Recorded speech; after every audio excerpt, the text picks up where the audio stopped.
Hello everybody, and welcome back to FBS International Airport. This is episode 17, back on my channel. I'm bsquiklehausen, of course. The last episode would have been on FluxTrance's channel. He's here with me too. Hello. And the next episode will be on Strictoaster's channel. We'll see about that. We'll see about that. Well, that is true, because I completely finished the entire airport project in this one. So Pretty it's much, done. yeah. Oh, well done. Yeah, not even close. Anyway, thought after 16 episodes of the intro done the normal way, I figured I'd shake it up a little bit, try to catch you guys off guard. All right. Just to be a little bit different. And as we start our time lapse here, we are seeing actually, honestly, the halfway point of my work for this episode, because the beginning of it was in Maya as I made all these signs, and I was going to record it, but ended up working in this really kind of awkward fits and spurts that just wouldn't have turned out on video. So anyway, I've got a bunch of signs for a bunch of different airlines and things, all based out of FBS. So this one, I take the Super Bay hangar from last time and properly sign it off very handsomely for all three of our airlines. It was a lot of fun to make these. I'll have you guys know, just in case you're the kind of people who care about prop counts, that Strictoast Air one is twice the prop count of Flux Transport, who's twice the prop count of good old Jet BSQ. So, do you mean prop count or do you mean tri count? I mean tri count, not prop Okay, count. that makes way more sense. The prop count is one for They should all be the same. Yeah. But anyway, here you see me wasting all my time as I go and try to find the correct colors of door for this hangar. God. I end up actually realizing that this green didn't quite match the green for green air, because I'm like, here, I've got a sign for that, so let's do it. So I actually eventually will completely restart the game to install the painter mod, which is actually now one of my favorites. You've been going crazy with that mod, huh? Yeah, right? So this is painter mod. I've restarted the game. You can see I forgot to apply the right LUT and the right settings. So as always, I still haven't learned in 17 episodes. But anyway, I go through and I make that color match, and now I go nuts. I find all these assets that are slightly bright. I start dimming them. I'm scanning around. I've got this itch. I need to start darkening stuff. I need to come up with extra colors. And good God, it's amazing. It's fantastic. I love the way it all looks. It allows a lot of variation, actually.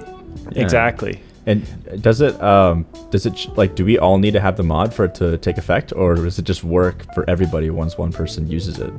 I think we all need it. I think we do, yeah. I'm sure we do. Real quick, this Flux Transport sign sunk into the wall like this is my favorite part of the airport now. Yes, it looks so good. You'll see a much better shot of it soon, but I just literally, I saw it was sunk into the wall. I'm like, this is perfect. This is the greatest thing I've ever done. So that's it. I've peaked, so feel free to you drop the unsubscribe mice now, after that? I guess. Or the mouse, I guess. But anyway, I go around through. A lot of these signs look a little weird and bright right now because they're actually set up to glow at night. And annoyingly, with props, when you set them to glow at all, they glow 24/7. So they sort of look like they're shaded a little weird. But when we have our relight settings and post-process settings tuned, they get enough self-shadowing that it ends up okay. So anyway, as I kind of head back over to the back of the airport, I engage the correct LUT and get things sorted out so it looks a little better. And now I'm going to be doing the FBO, which is the, oh God, I was going to look this up, fixed base of operations, front base office. I don't know. I feel like I should have done a little more research. Somebody in the comments will know, I'm sure. But it kind of filling out this ramp area and filling out the kind of, it's not quite the general aviation area yet, maybe. This is kind of part, at least, of the executive terminal area. The green air hangar, of course, gets filled with some planes. It feels like large carriers maintenance area. Well, this one is. So the FBS, or Flux Transport, Strictoast Air, and Jet BSQ stuff is for the large carriers. I see. This green air hangar is for Green Air, which is a larger carrier as well. And then I do a side those two hangars on the side are for people like business jets and things. So that's kind of bizjet storage, I suppose. I'll do more later. One thing I do have to sub in because my business jet models aren't done yet. So I sub in with some airliner jets for those just to kind of look the part and provide airliner like provide something parked on the ramp.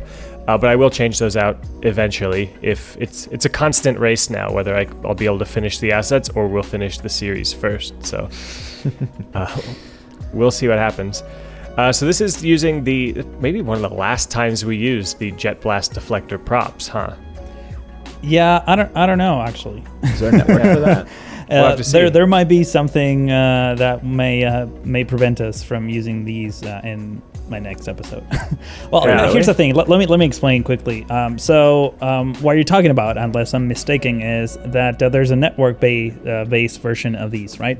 Mm-hmm. And the thing is, they're a little bit taller than this ones, and I don't know which one is up to scale. So I was trying to use it on my next episode, which I literally finished recording just a second ago. I don't want to reveal too much about that, but for what I was wanting to use those, it was a little bit too tall. So I don't know. We'll probably end up using a combination of both. That's all I can say for now. Okay, then maybe not the last time we used these, but in any case, I do want to thank, even though we haven't even seen the assets yet, I do want to thank Bad Idea for making those, because I use these, I'm like, man, prop line tool, that feels antiquated. I bet we could get a network of these. And messaged him, and he's like, absolutely. And then like a day or so later, he's like, hey, can I make these additional variations and things? Which was fantastic. Yeah, I ended up using some of those variations actually, so yeah. Yeah, it's awesome to have. I can vouch for the awesomeness of that asset. So anyway, I go and I place some offices and things back here for presumably Green Air. I imagine that FBS might be like a regional base for them. They've obviously got a pretty big maintenance hangar here. They don't have the largest like terminal space. I think it's only a third of one of the smaller terminals or something, but I don't quite know. I just figured that some offices and things would look nice back there, and they definitely do. So maybe it's a combination of some Green Air offices, some other similar airline facilities, and who knows, maybe it's like maintenance offices or things, just as kind of an office park at the back of the airport. And as I move on now here, so these two round-topped hangars and this kind of very fancy office building is going to serve as our FBO for some of the, probably not all of the business jet operations out of FBS. So what these are is basically, it's an acronym that I cannot for the life of me remember what it stands for right now. And I'm really stalling to try and get around it. Pretty soon you'll hear furious typing as I try and Google what these stand for. But it's fixed base operator. Is that correct? Okay, that sounds right. Fixed sounds right for the F. It's Flex Trans bsquiklehausen operator. Yeah, that's right. Aww. Yeah, sorry. What this is basically is if you own a small plane or something and you don't want to it's a way that you can just contract one company to take care of everything from the hangar to pumping out your airplane's toilets to fueling it up to whatever. So you don't have to worry about talking to everybody about that and getting it all sorted, which is probably pretty convenient, and probably a convenience I will never know in my life, because I don't think I'll ever be inconvenienced enough that the care and maintenance of my private jet will ever need to be dealt with. You never know. I'll just hire people to do that one for me. So anyway, I feel like the FBO over here would have its own little fleet of fuel trucks, its own kind of boarding ramp and things, kind of just stored off the ramp. I use these shopping cart corrals to try and make a sort of like enclosed boarding facility. The texture on them is not amazing, but I feel like it really looks like the kind of temporary shelter, like if it's rainy lately or something, that they just put up quickly. So I stuck with it. And now just kind of going, just parking lines at things. I intentionally, as the ramp guy is parked very badly, but it doesn't really matter when you have this much room on this giant concrete pad. So, well, whatever. You can park wherever you want. Like, I guess, I move him. There we go. He's better parked now. But in any case, this is it was really a little hard to figure out what to do here. It was a little more guesswork than normal, because I looked up some of the FBO offices around here at local airports, and I tried using different like random airports to try and figure out what I wanted to do. And a lot of them honestly just look like a few garages with a big pile of private jets right outside, which didn't really, to me, that didn't quite sit right as like, that's not enough detail. Like I could do more interesting stuff. So I'm going through now and dirtying up all our concrete by just finding areas that you guys have already dirtied up and copying and pasting and trying to figure out a way to make the kind of not quite rectilinear shape over here look right. And of course I place this all and I find out that it was all done slightly off angle. So I go back through and manually kind of fix all of it. This is definitely kind of the measure twice, cut once scenario here where I should have been a little bit more careful. Can I ask you something? What's I noticed that the taxiways have like a darker shade. Like what's going on with that? That's some weird shadow settings that I have. But I was looking at it a little, and what's annoying is that it's the actual taxiway network concrete. It's the same concrete thing. It's just that it's generating shadows for some reason with whatever my relight settings or something are. It's something I want to tweak. Oh, interesting. But, I was going to ask if that's like a mod that I haven't enabled or something like that. Nope. Because that could have been a problem. Yeah, no, luckily not going to be a problem. And you'll see it's weird because when I zoom in when I zoom out, whatever's creating those shadows disappears. So they blend in perfectly when I'm zoomed out a little bit, but they come back. Just doing some taxiway lines here. Holy crap, I've never liked doing line work, but now that it's network based, it's so easy. Isn't it amazing? Just because you can just like copy and paste easily. You can like place it and then tweak it into shape. Like you couldn't do that with prop line tool. As amazing as prop line tool was, it was just like place, oh no, I missed it a little bit. Let's place it again. Oh no, I missed it a little bit. Let's try it again. Anyway, going through using the new expanded, it's not really new at this point. It's like 2 months old. Regional planes pack to add in some variety of not actual business jets to play the part here of business jets. And then I start moving on to this kind of small area here, and it took a little while to figure out what I wanted. Luckily, I cut all that out, so you didn't have to see me screwing around with garages and trying to find a way to not use that Dole garage for like the 30th time in this build. But I end up doing sort of a very nice parking area for the FBO and for rich business jet owners. I guess rich business jet owners' drivers to park their limos and Porsches and whatever until the rich business jet owner comes back from their rich business jet trip. So I go through, and again, like parking lots have never been necessarily my jam, but I really liked making this one. And what was weird is it all flowed very naturally for me, which like hopefully you guys are maybe surprised that I'm not good at doing parking lots or something, but that's part of the reason I picked doing Gramercy, because there are not a lot of parking lots. Anyway, I do this using some network lines, trying to figure out what the hell to do to bridge these corners. I figure like, we could do like a really green curb parking sort of area here. And I end up doing a lot of tree placement before realizing that you probably wouldn't have a ton of trees here because leaves can get sucked into engines. Like you're very close to the ramp. So you probably want to try and keep some of the decorative trees to a minimum. I don't quite know if that's necessarily ultra true, but it felt right. I was going to ask if that's actually the case. I've heard that for sure. It does make sense, though. It really does make sense. Yeah. It's one of those things that made sense to me, and it just coming up with that sort of explanation, I guess, really helped me it helped inform me on what I wanted to build, I guess. So I was just kind of struggling. I was copying stuff from the parking areas that we'd already done. I was just like, oh, quickly, let's just do some foliage. And then I realized like, no trees. So you can see this is after all that screwing around. Use some dirt surface paint. I'm really struggling for words today. It's like an evening recording and a weekday, whatever. But I decided to go for just like bounded by grassy curbs and then with less grass in the middle, because I feel like that would be cheaper for them to use. And hey, even though you're catering to insanely rich people using the FBO here, you don't want to have to pay a lot in gardening upkeep. So, especially not a parking lot that they're never going to even see, probably, because they're going to be driven to the main door, to the main entrance. Yeah, that's of that true. Building. Driven onto the jet stairs of their Gulfstream or whatever. Pretty much, yeah. They would drive on the ramp side of things. Yeah. So a little bit of adjusting foliage here. You can see it's really all bushes. There are almost no tall trees, so it's like low-lying leafy stuff and just kind of, I think they're bottle brush plants or something like that. But they end up looking really nice, actually. And one thing that was also nice, and kind of the impetus for making this the landscaped dirt, is because I realized I was actually using what felt like a surprising number of props for the curb pieces, because I had to surround it neatly. I had to patch the holes in the middle.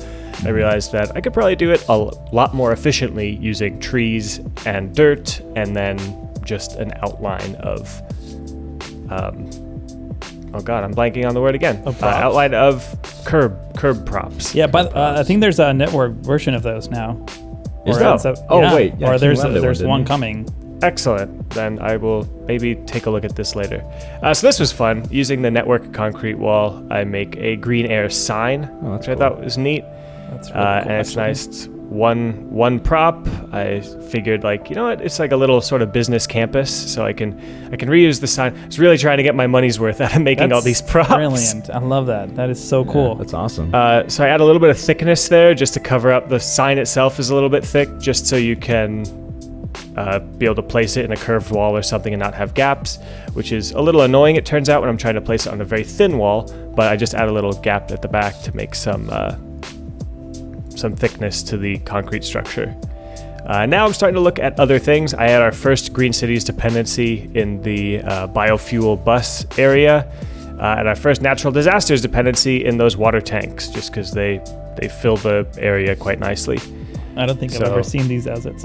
Yeah, but actually the Green Cities one, I think it looks pretty good. Yeah, it looks really good. And with a little bit of painter to make it more gray.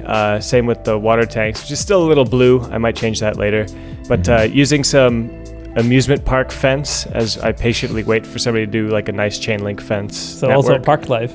Also park life. God, I'm really going hard on the DLCs here. I didn't even notice.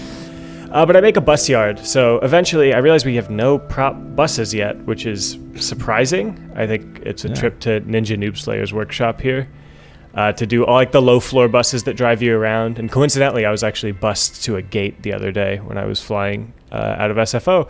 So really, I was like, oh, neat. This is what I was just building in FBS. So weirdly, it's like almost like FBS inspired this rather than the other way around.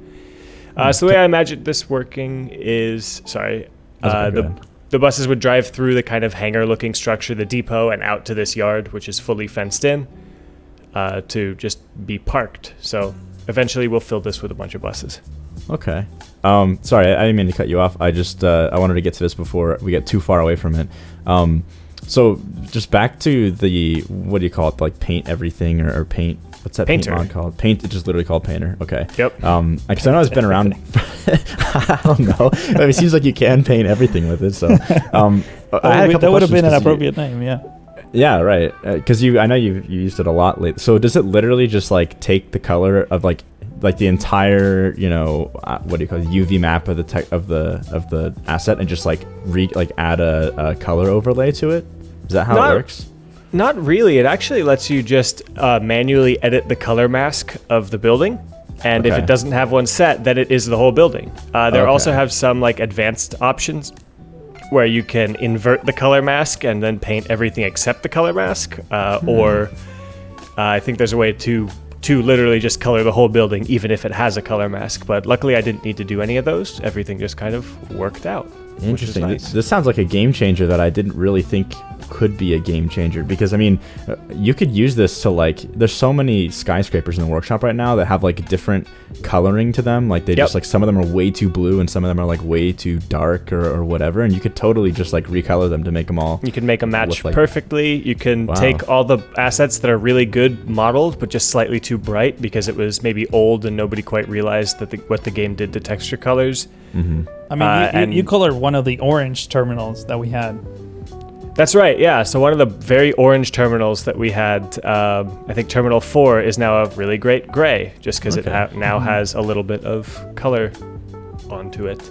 Nice. Anyway, now moving on to kind of what I thought was my main project of this episode, though I spent more time on the signs and everything that I did on this necessarily, which is our train station access. So the train station needs to be a way to link people coming from rail, presumably coming from whatever nearby city there is that we're not building as part of this series. But it'll link that to the airport, a lot like the BART to AirTrain connection at SFO.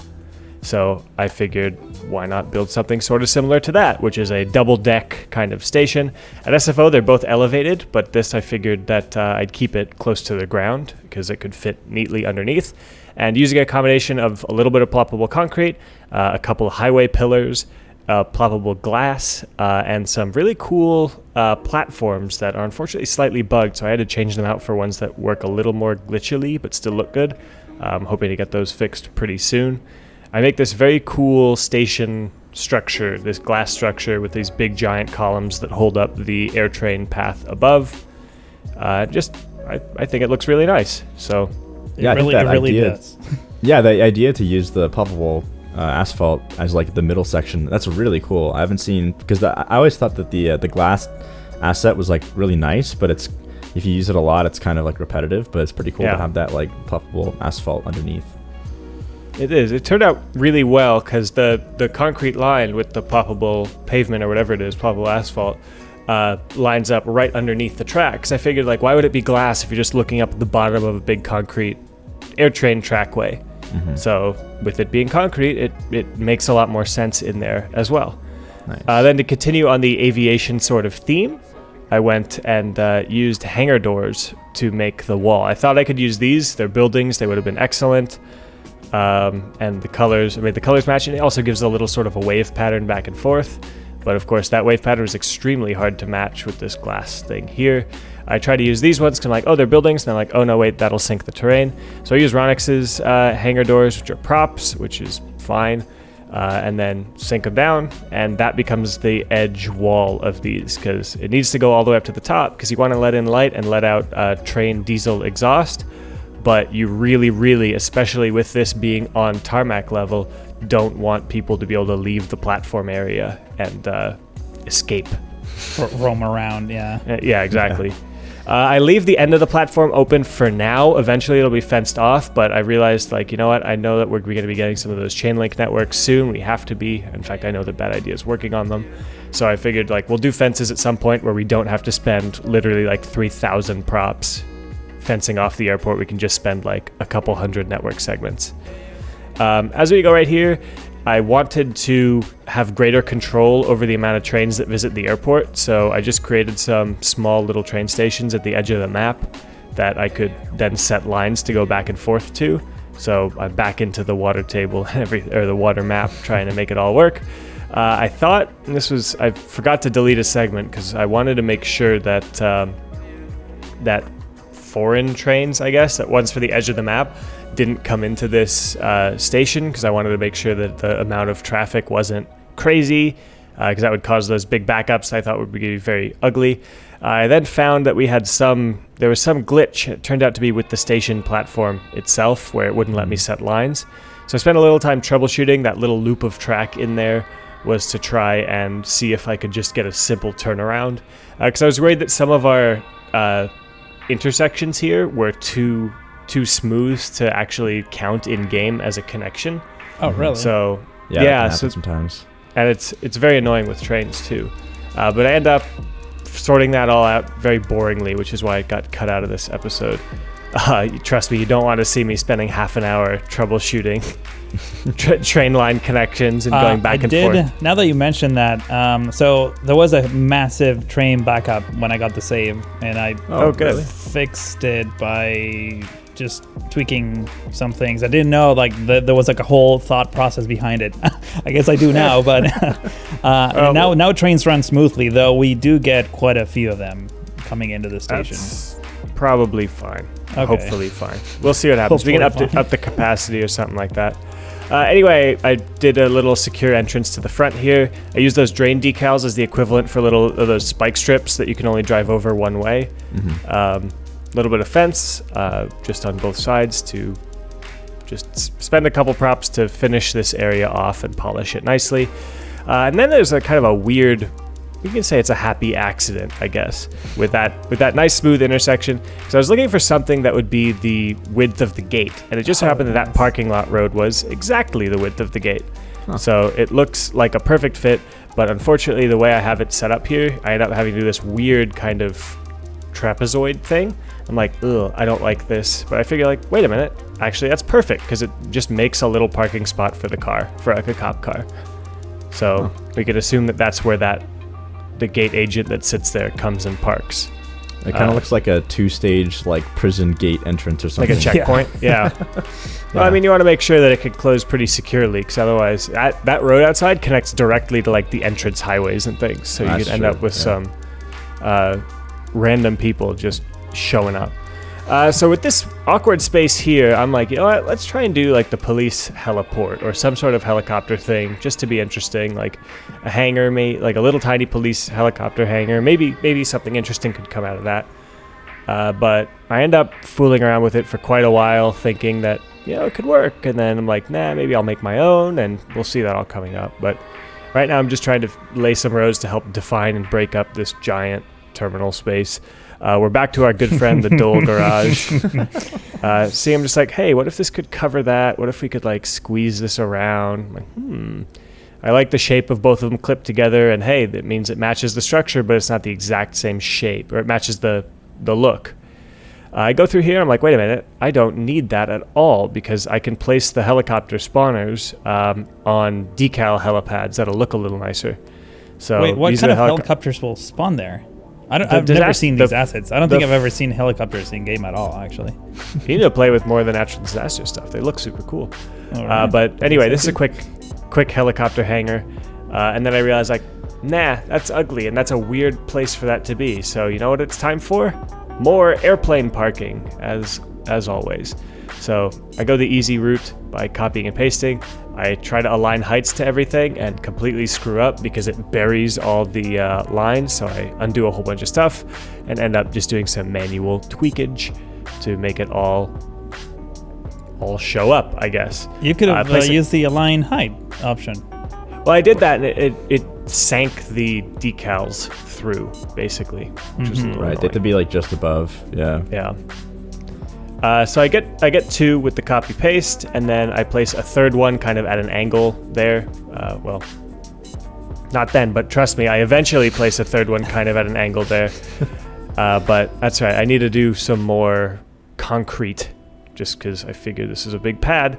Of course, the concrete kind of tiles that we have here are designed to look like the kind of reinforced thing. I place one smack in the middle of the train station. I have to basically take the whole thing apart to get at it to destroy it. But it's supposed to be like kind of the reinforced concrete for planes to be able to park on for a long period of time without, I guess, developing cracks. So I go through there, add in a bunch of concrete for that, and do one more plane stand kind of parking at an angle. This is, again, it's based off kind of what I see at SFO when I'm flying in and out right next to that BART station. And that's basically it with that little zoom out, so you can see what we've done so far. So anyway, I'd like to thank you guys for watching as we see these beautiful cinematics as always. Gorgeous. Gorgeous. All right. Let me know what you think about what I built in the comments. Let me know if you can come up with any other acronyms for what FBO could stand for. Probably not. Maybe don't encourage the community to come up with acronyms. Yeah, the F is dangerous, huh? Pretty much. Anyway, that's about it. You guys know where to find the next episode. It's over on Strict Toaster's channel, or it will be in a week. So anyway, that's about it. Thanks for you guys for being here to record commentary with me. Absolutely. Thank you for having us. Yeah, thank you. No problem. As always, thank you to the listeners or viewers or whoever you guys want to identify as for watching. And that's about it. And I will see you next time.